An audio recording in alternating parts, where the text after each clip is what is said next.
Hit that like button and hit that subscribe button, and welcome back to another episode of Walking and Talking and Ride and Slide with your boy, Courtney P. You do not have to kill yourself. Start out walking 5 to 10 minutes in your neighborhood and work your way up. So what I want to talk to you guys today about is anything can be solved by conversation if we try. You know, a lot of times people end up dead, and you hear people talk about every day, stop the violence. A lot of times violence can be stopped by people just simply having a conversation, but even in a situation where someone ends up dead, the case is usually still solved by someone else having conversations, based on a situation that happened that people could have had conversations for themselves. Example, someone killed someone, this case goes to court, this person's on a murder trial, the attorneys make a decision for this person, the judge make a decision for this person that's on trial, the jury makes a decision where this person could have worked with this other person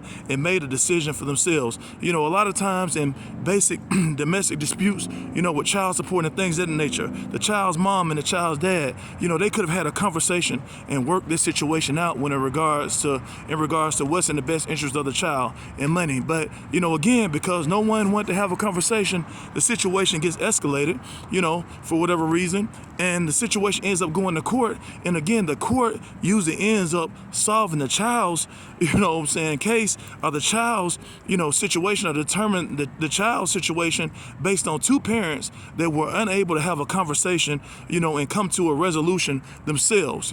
You look at court, period. Court, to me, I think is needed. However, everybody knows there's flaws in the legal system. Everybody knows that court can be very expensive. I think, if you have a problem with anybody, whether it's, a financial organization, whether it's, a domestic situation, whether it's just, your neighbor throwing trash in your yard, I think that, it's always good to try to exhaust all efforts through conversation to solve this problem.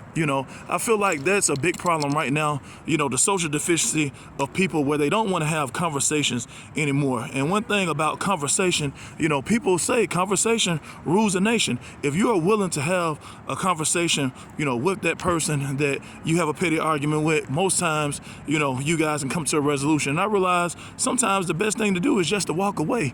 Some arguments is not even worth it, And then in certain situations when, it involves your child, I think you definitely want to have a conversation with that child's mom, or have a conversation with that child's dad, and exhaust all efforts, to come to some type of resolution and not let the courts make, a decision for you. If it's a situation to where you even get a speeding ticket, you can actually go to court and try to talk, to the judge or talk to the prosecutor, have a conversation with them. Don't just not show up to court, because again, conversation, in my opinion, really does rule the nation. I've seen so many times where people did not have a conversation and someone ended up getting killed. So many times where couples, could not have a conversation, they end up getting divorced, or, end up, having child support. A lot of times people ended up in court for petty things such as, an oil change, when this situation could have been solved through a basic conversation, but now you're in court, this situation drags on 2 to 3 years, and it's really a situation where nobody really truly wins. So your boy Courtney P wants to win, your boy Courtney P wants you to win, but in winning, you got to have conversation. Remember, conversation truly rules the nation. Like I say all the time, we're gonna keep it positive, we're gonna keep it pushing again and again and again, baby. Thanks for walking and talking and ride and slide with your boy again and again and again. Thanks for ride and slide with your boy, Courtney P.